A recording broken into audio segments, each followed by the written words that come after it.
인류가 가장 오래전부터 품어온 수수께끼, 즉 죽음 이후의 존재에 관한 비밀을 니콜라 테슬라가 어떻게 밝혔는지 아는 사람은 거의 없습니다. 우리의 생물학적 삶이 끝나는 마지막 경계를 넘어서는 곳에는 무엇이 있을까요? 우리가 마지막 숨을 내쉴 그 순간, 우리를 기다리는 것은 무엇일까요? 니콜라 테슬라는 이 질문에 대한 답을 알고 있다고 주장했으며, 다행히도 그 해답의 열쇠를 그의 비밀 일기 속에 남겨두었습니다. 이 영상을 끝까지 시청하시면 이 위대한 물리학자가 어떤 발견을 했는지, 그리고 죽음 이후에 벌어지는 신비가 어떻게 드러나는지 알게 될 것입니다. 테슬라는 수많은 발명품뿐 아니라 정체를 알 수 없는 신비로운 흔적들도 많이 남겼습니다. 최근에서야 연구자들은 그의 개인 노트 일부에 접근할 수 있게 되었고, 그 덕분에 놀라운 사실이 밝혀졌습니다. 테슬라는 후대 사람들이 자신이 누구였는지, 무엇을 밝혀냈는지 제대로 이해하지 못할 것을 진심으로 두려워하고 있었습니다. 가장 놀라운 점은 이 노트들 가운데 테슬라가 그동안 공개적으로 이야기한 적 없는 주제를 다룬 부분이 있었다는 것입니다. 신의 존재, 인간 영혼의 본질, 그리고 인간이 삶을 마친 뒤 어떤 일이 일어나는가에 대한 기록이었습니다. 그는 한 부분에서 이렇게 적었습니다. 인간은 죽지 않는다. 그는 빛이 되어 계속 존재한다. 그렇다면 자연스럽게 의문이 생깁니다. 테슬라는 어떻게 이런 지식을 얻었을까? 테슬라는 자신의 통찰이 어디서 비롯된 것인지 본인조차 설명할 수 없다고 여러 차례 고백했습니다. 그는 말했다. 나는 깊이 사색할 때 어떤 생각들은 한순간에 떠오른다. 그것들은 마치 완성된 설계도가 눈앞에 펼쳐지듯 선명하고 정확하게 떠오른다. 그의 머릿속에서 복잡한 3차원 장치를 그대로 시각화하는 능력은 동시대 사람들을 놀라게 했습니다. 그는 마음속에서 기계를 회전시키고 세부 구조를 바꾸고 오류를 바로잡을 수 있었는데, 이는 실제 물건을 손에 들고 다루는 것과 다름없었습니다. 테슬라는 일기에서 이런 최초의 통찰이 26세 때 평범한 산책 중에 처음 찾아왔다고 회상했습니다. 그는 상상 속에서 교류 전동기의 완전한 설계를 보았고, 너무 세밀하게 떠올라서 당시 노트를 가지고 있지 않자 모래 위에 곧바로 설계를 그리기 시작했다고 말했습니다. 그의 말에 따르면 바로 그날 이후로 이런 통찰의 흐름은 끊이지 않았고 생의 마지막 순간까지 계속되었습니다. 시간이 흐르며 그는 이런 상태 덕분에 미래를 들여다보는 법을 배운 것 같았다고 고백했습니다. 그는 이렇게 적었습니다. 내 정신은 시간을 관통해 아직 존재하지 않는 것을 찾아낼 수 있다. 이 통찰의 본질이 무엇인지에 대해 그는 오랫동안 고민했습니다. 테슬라는 자신에게 일어나는 현상을 분석했고, 이러한 비정상적인 상태의 근원을 밝히기 위해 여러 실험까지 진행했습니다. 그리고 마침내 그는 놀라운 결론에 도달했는데, 이는 그 자신뿐 아니라 그의 노트를 연구한 모든 사람들을 충격에 빠뜨렸습니다. 하지만 수년이 흐른 뒤 테슬라는 그의 기록에 따르면 마침내 그 신호의 진짜 출처를 깨닫게 됩니다. 그 답은 예기치 않게 찾아왔습니다. 어느 아침 나는 분명한 확신과 함께 눈을 떴다. 모든 아이디어는 신이 나에게 보내는 것이었다. 그날까지 나는 신의 존재를 믿지 않았다. 비록 나는 목사의 가정에서 자라났음에도 말이다. 테슬라가 처음으로 신의 존재를 깨달은 날, 그는 호텔방에 있었습니다. 그의 말에 따르면 그 생각은 너무 강렬하고도 분명하게 다가와서 그는 침대에서 벌떡 뛰쳐나오며 모든 일을 제쳐두고 밖으로 달려나갔다고 합니다. 그는 눈에 보이는 첫 택시를 세우며 가장 가까운 정교회 성당으로 데려다 달라고 요청했습니다.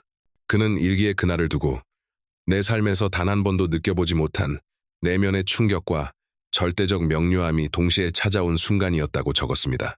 그러나 더욱 놀라운 점은 테슬라가 왜 신이 자신을 선택했는지에 대해 스스로 설명하려 했다는 것입니다.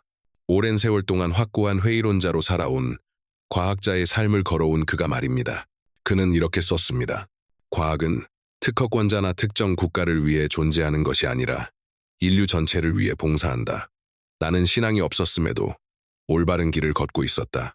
그리고 그동안 하나님은 인내심을 가지고 자신의 존재를 증명하는 증거를 내게 보내주셨다. 그의 믿음에 따르면 빛은 모든 것의 시작이며 물질은 단지 이 빛이 다양한 형태로 나타난 무한한 변주일 뿐입니다. 이 개념을 바탕으로 테슬라는 이렇게 주장했습니다. 빛에서 태어난 모든 것은 지상의 존재를 마친 뒤 다시 빛으로 돌아간다. 그래서 그가 말한 것입니다. 인간은 죽지 않는다.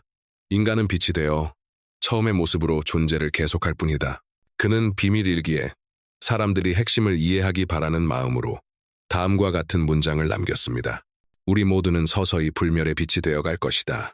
이것은 부활이 아니라 영혼이 나온 최초의 에너지로 되돌아가는 것이다. 그리고 이렇게 덧붙였습니다. 빛이 된 우리는 경계 없는 우주의 공간을 헤매게 된다. 이것이 진정한 불멸이다. 흥미로운 점은 이 기록들이 현대 과학 이론과 놀라울 만큼 공명한다는 이유로 연구자들에게 큰 관심을 불러일으켰다는 것입니다. 양자역학에 따르면 정보는 사라지지 않는다고 알려져 있습니다. 더 나아가 오늘날 점점 더 많은 전문가들이 의식을 물리적 몸과 독립적으로 존재할 수 있는 에너지 구조로 보고 있습니다.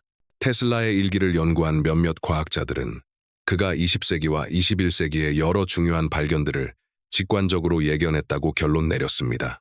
예를 들어 에너지의 본질, 시공간의 구조, 양자 비국소성, 의식의 다차원적 존재 개념, 심지어 테슬라의 노트에는 의식이 신체의 경계를 벗어나는 것처럼 보이는 경험에 대한 묘사까지 포함되어 있습니다. 그는 자신이 바깥에서 스스로를 바라보는 듯한 상태, 해결책을 암시하는 목소리를 듣는 순간, 그리고 매일 자신의 삶과 연결되어 있다고 느낀 더 높은 지성의 존재를 느꼈던 경험을 이야기했습니다. 어쩔 때는 잠과 깨어있음의 경계에서 세상을 다른 방식으로 본다. 나는 지식이 흘러오는 하나의 빛의 흐름 속으로 들어가는 느낌을 받는다. 그 지식은 내 것이 아니다. 나는 단지 그것을 받을 뿐이다. 나는 하나의 도구일 뿐이다. 그는 이렇게 적었습니다. 테슬라는 그의 일기에서 나이가 들수록 인간은 단순한 생물학적 껍데기가 아니라 비교할 수 없을 만큼 더 복잡한 존재라는 확신이 깊어졌다고 고백했습니다. 우리는 물리적 육체에 잠시 갇혀있는 빛의 존재다. 죽음은 단지 해방일 뿐이다. 하지만 그의 기록 가운데 가장 강렬했던 부분은 영혼에 대한 성찰이었습니다. 테슬라는 오랫동안 세상을 떠난 사람들이 밝게 빛나는 형태로 꿈속에 나타나 그에게 말을 걸고 미래의 단편을 보여주곤 했다고 말했습니다. 그리고 그중 많은 것들이 실제로 이루어졌습니다. 그는 이 현상의 본질을 설명할 수는 없었지만 이것이 단순한 상상의 산물은 아니라고 확신했습니다. 또한 테슬라는 때때로 어떤 목소리들을 들었다고 썼습니다.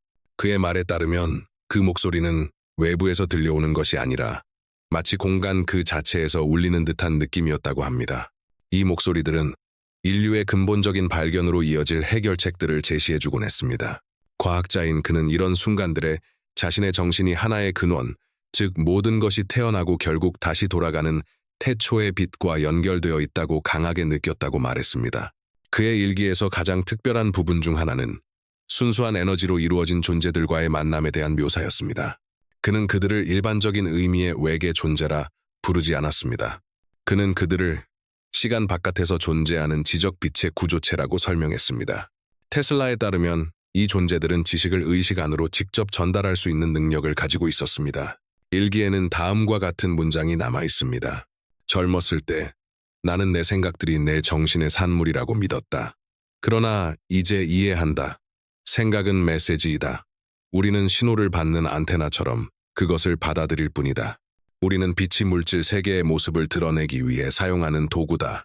이 말들은 인간의 뇌가 우주의 정보장과 상호작용하는 양자 수신기처럼 작동할 수 있다는 현대 과학 개념보다도 수십 년이나 앞서 있었습니다.